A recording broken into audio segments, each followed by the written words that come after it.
बिस्मिल्लाहिर्रहमानिर्रहीम अस्सलामु अलैकुम वरहमतुल्लाहि वबरकातुहू।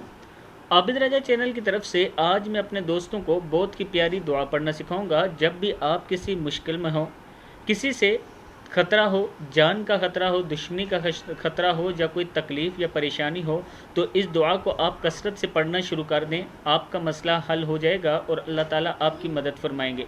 तो शुरू करते हैं आज का लेसन। बिस्मिल्लाहिर्रहमानिर्रहीम। जब किसी परेशानी या किसी की इज़ा रसानी से तकलीफ़ हो या कोई ऐसी मुश्किल दरपेश हो जिसका हल आपके पास मौजूद ना हो, तो कसरत से ये दुआ पढ़ें। बिस्मिल्लाहिर्रहमानिर्रहीम। या अल्लाह या रहमानु या रहीम या ज़ल जलाली वल इकराम या हय्यु या क़य्यूम बिरहमतिका अस्तगीसु। फिर सुन लें। या अल्लाह या रहमानु या रहीम या ज़ल जलाली वल इकराम या हय्यु या क़य्यूम बिरहमतिका अस्तगीसु। मुश्कात शरीफ में मौजूद है, जिल्द अव्वल सफ़ा ये आगे लिखा हुआ है, आप देख सकते हैं। इंशाअल्लाह तमाम गमों से निजात और सुकून मिलेगा आपको। इस वीडियो को आप दोस्तों ने आगे ज़्यादा से ज़्यादा शेयर करना है। अस्सलामु अलैकुम वरहमतुल्लाहि वबरकातुहू।